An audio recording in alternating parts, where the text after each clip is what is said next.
ফাইনালে কিউইদের বিপক্ষে একাদশে পরিবর্তন আনতে চলেছে বাংলাদেশ। দলে ঢোকানো হতে পারে তারকা এক ক্রিকেটারকে, যিনি কিনা আবার হতে পারেন দলের ট্রাম্প কার্ড। সিরিজ জয় নিশ্চিত করতে গেম প্ল্যানেও কিছুটা নতুনত্ব আনতে পারে লাল সবুজের প্রতিনিধিরা চট্টগ্রামের সিরিজের শেষ ম্যাচে। তবে কেমন একাদশ নিয়ে মাঠে নামতে যাচ্ছে বাংলাদেশ, আর কেই বা হবেন দলের ট্রাম্প কার্ড, সবকিছু বিস্তারিত জানবো প্রতিবেদনে।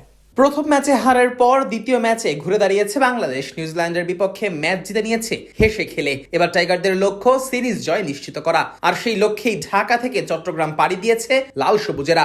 সাগরিকার পারে কিউইদের হারাতে নতুন পরিকল্পনাও করছে মেহেদী মিরাজরা। একাদশেও আনতে যাচ্ছে পরিবর্তন। অলিখিত ফাইনালে নিজেদের সেরা বোলারকে একাদশে এনে কিউইদের চমকে দিতে যাচ্ছে ফিল সিমন্সের শিষ্যরা। প্রথম ওয়ানডের দলে থাকা সত্ত্বেও শেষ মুহূর্তে সামান্য ইনজুরিতে একাদশ থেকে বাদ রাখা হয় মোস্তাফিজুর রহমানকে। দলের সুযোগ দেওয়া হয় শরীফুল ইসলামকে, আর এই সুযোগের সদ্ব্যবহারটাও করেছিলেন এই বাহাতি। দল হারলেও প্রথম ম্যাচে বাংলাদেশের সেরা পারফর্মার ছিলেন এই শরীফুলই। দ্বিতীয় ম্যাচেও তাই মোস্তাফিজকে ছাড়া মাঠে নামে বাংলাদেশ। তবে তৃতীয় ওয়ানডের আগে মোস্তাফিজকে আবারও দলে আনার পরিকল্পনা করছে টাইগাররা। সেক্ষেত্রে বসানো হতে পারে শরীফুল ইসলামকে।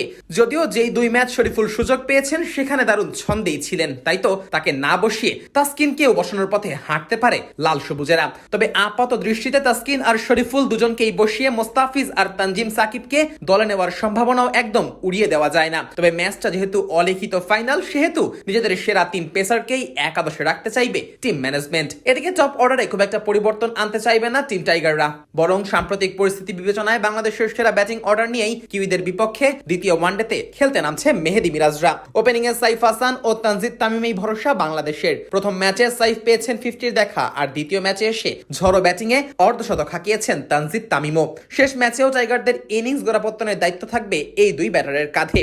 ওয়ান ডাউন পজিশনে সৌম্য সরকারকে আরো একবার সুযোগ দেওয়ার পক্ষেই টিম ম্যানেজমেন্ট। প্রথম ম্যাচে সুযোগ না পাওয়ার সৌম্য দ্বিতীয় ম্যাচে সে সুযোগ পেয়ে সেটা কাজে লাগাতে ব্যর্থ হন। দুই অঙ্কের ঘরে পৌঁছানোর আগেই ফিরেছেন নিজের প্রিয় শট খেলতে গিয়ে। তবে এই এক ম্যাচের ব্যর্থতা দিয়ে সৌম্যকে বাদ দিতে চাইবে না মেহেদী মিরাজরা। ছন্দে ফিরেছেন নাজমুল হোসেন শান্ত, সবশেষ ম্যাচে পেয়েছেন 50-র দেখা। মিডল অর্ডারে টাইগারদের যেই আক্ষেপ রয়েছে সেটাই দূর হতে পারে শান্তর হাত ধরেই। 5 ও 6 নম্বর পজিশনেও কোনো পরিবর্তন আনার সম্ভাবনা নেই বললেই চলে। দলের দুই নির্ভরযোগ্য ব্যাটসম্যান লিটন দাস ও তাওহিদ হৃদয়কে খেলানো হবে এই পজিশনে। দুজনেই ব্যাট হাতে বেশ দারুণ ছন্দেই আছেন। সাথে মেহেদী হাসান মিরাজ ও 8 নম্বর পজিশনের রিশাদ হোসেনকে পরিবর্তন করার কোনো সুযোগ নেই। বাকি 3 পজিশনে খেলানো হবে পেসারদের। তবে সেই 3 পেসার নিয়ে এখন মধুর সমস্যায় আছে বাংলাদেশ। নাহিদ রানাকে যথারীতি খেলানো হবে, এটা এক প্রকার নিশ্চিত। এছাড়া পেসার হিসেবে মোস্তাফিজের খেলার সম্ভাবনাও রয়েছে প্রবল। আর বাকি থাকা এক পজিশনে শরীফুল ইসলাম কিংবা তানজিম হাসান সাকিবের থেকে যে কোনো একজনকে খেলাতে পারে লাল সবুজেরা।